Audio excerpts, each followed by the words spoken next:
Yo nunca fui hombre de muchas palabras. Siempre creí que las manos dicen más que la boca y mis manos conocían cada metro de aquella hacienda. Llegué a la Santa Esperanza con 23 años, una bolsa con una muda de ropa y la certeza cansada de quien ya ha sido decepcionado demasiadas veces. Fue en esa tierra seca y caliente donde encontré a Ana. Ella estaba lavando ropa en una palangana de aluminio abollada, el cabello recogido con un lápiz, tarareando una canción antigua que yo nunca había escuchado. Cuando me pilló parado mirándola, no bajó la mirada, se rió. Una risa corta, sin ceremonia. Y volvió a lavar ropa. Tardé 3 semanas en reunir el valor para hablarle de verdad. Cuando por fin lo hice, en una tarde de lluvia bajo el corredor del almacén, descubrí que era hija de su Raimundo, un trabajador antiguo de la hacienda que había muerto años atrás, dejándola a ella y a su madre. La madre partió poco después, de enfermedad del corazón, y Ana se quedó sola en aquella tierra como quien clava los pies y decide que no va a ser arrastrada por nada más. Nos casamos un viernes de marzo, bajo el árbol de mango que se volvió nuestro lugar. No había casi nada, un cura, unos vecinos, un pastel que doña Marta hizo con lo que tenía. Pero estaba ella, y ella era todo. Cuando Ana quedó embarazada, lloré como un niño, sin ninguna vergüenza. Ella me miró con aquella sonrisa y dijo, «Va a ser niña, Joao». Ya lo sé, yo dije que podía ser niño. Ella dijo que no, y tenía razón, Ana siempre tenía razón. Cuando la noticia llegó a la casa grande, el coronel Evaristo y doña Conceição cambiaron. Empezaron a aparecer todas las semanas con vitaminas, ropita, té. Doña Conceição pasaba horas conversando con Ana, las manos siempre en su barriga, con una mirada que yo leí como ternura de mujer que amaba a los niños. Solo volví a leer aquella mirada mucho después, cuando ya era demasiado tarde para todo. El coronel me decía siempre, con esa voz de quien manda y no está acostumbrado a ser cuestionado, «Joao, cuando llegue la hora del parto, usted me avisa. Puede ser medianoche, puede estar lloviendo, usted me avisa». Yo agradecía. Creía que era bondad, la bondad más cara que acepté en mi vida. La noche del 7 de noviembre llegó caliente y quieta, sin viento, con los grillos cantando y la luna escondida detrás de las nubes. Cuando Ana me despertó con un apretón en el brazo, eran las 10 de la noche. Estaba sentada al borde de la cama, la respiración demasiado controlada para ser natural, la frente levemente húmeda. «Joao, es ahora». Corrí hasta la casa grande. Golpeé la puerta con los 2 puños. La luz se encendió demasiado rápido para quien estaba durmiendo. El coronel abrió la puerta ya vestido, ya listo. Detrás de él, doña Conceição apareció con una bolsa de cuero ya preparada en la mano, el cabello peinado, el rostro levemente maquillado. Era casi las 11 de la noche. Dije que iba con ellos. El coronel puso la mano en mi hombro. «No hace falta, Joao. Pedro te lleva después. Cuando nazca el bebé, vas a verlo». Tragué la rabia, tragué el instinto que gritaba que algo estaba mal. Porque él era el patrón y yo era lo que era. Vi el carro desaparecer en el camino de tierra con Ana adentro. Vi las luces traseras volverse 2 puntos rojos y después nada. No me gustaba Pedro, nunca me gustó. Tenía una forma de mirar al suelo cuando hablaba, como quien esconde algo detrás de los ojos. Pero entré al carro cuando apareció, bolsa en mano, pensando en la hija que estaba naciendo. El camino a la ciudad salía por la portada principal y después doblaba a la derecha hacia el asfalto. Pedro fue derecho, un camino vecinal entre monte cerrado que yo sabía que no llevaba a ningún lado. «Este no es el camino», dije.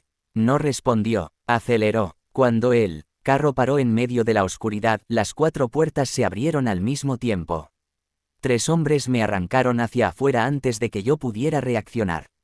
El primer puñetazo vino en la cara y apagó la mitad de mi pensamiento. Después fue golpe tras golpe, puño, patada, madera, ya no sé distinguir. «¿Por qué?», gritaba yo. «¿Por qué están haciendo esto?». Nadie respondió. Me golpearon con la frialdad de quien fue pagado para golpear, no con el odio de quien me odiaba de verdad.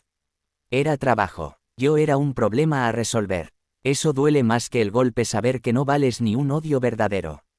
Me tiraron al barranco. La caída duró un segundo que pareció una eternidad. Golpeé ramas, piedras, tierra húmeda que olía a hoja podrida. Escuché la voz de Pedro allá arriba: «Listo. Vámonos». Después el motor del carro alejándose.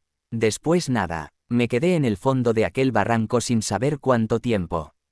Intenté moverme una pierna, casi no respondía, cada movimiento de la espalda mandaba un dolor desde la columna hasta la nuca.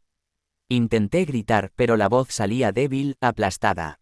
Pensé en Ana. Ese fue el único pensamiento ordenado que logré tener. ¿Dónde estaba ella? ¿Qué le estaban haciendo? Recé. Las palabras vinieron desordenadas, sin el orden correcto, pero vinieron. Recé pidiendo que al menos ella estuviera bien. Fue entonces cuando él apareció. No escuché pasos, no vi ninguna linterna acercándose. De repente estaba en lo alto del barranco, mirando hacia abajo, con un farol en la mano que juro que no estaba encendido un segundo antes. Hombre viejo, de sombrero de paja, rostro marcado por el sol, camisa a cuadros de trabajador rural. Me miró desde arriba con una calma que no combinaba con el lugar ni con la hora, no con sorpresa, sino con reconocimiento, como quien encuentra lo que estaba buscando. Bajó el barranco con una facilidad que no combinaba con la edad que aparentaba. Me ayudó a sentarme, después a ponerme de pie, con una fuerza que no debería tener un hombre de ese tamaño. Me dio el hombro y empezamos a caminar. No pregunté hacia dónde. Caminé en modo supervivencia, un paso después del otro, el dolor siendo lo único real. En algún momento el monte fue aclarando, apareció una claridad adelante, el olor a gasoil y café que tienen todos los puestos policiales del interior. Cuando la puerta del puesto estaba frente a mí, me di la vuelta para agradecer. El hombre ya no estaba. Había sido un segundo, me giré hacia adelante, me giré hacia atrás, y no había nadie. Solo el camino oscuro y el monte a cada lado. Golpeé la puerta. Un policía abrió y me miró con los ojos bien abiertos.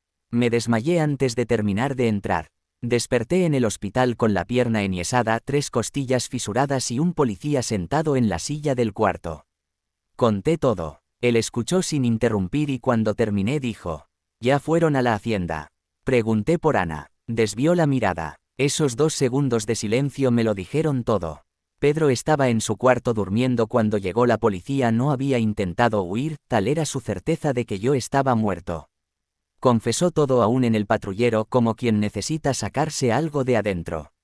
El coronel fue detenido en la casa grande intentando hacer una llamada.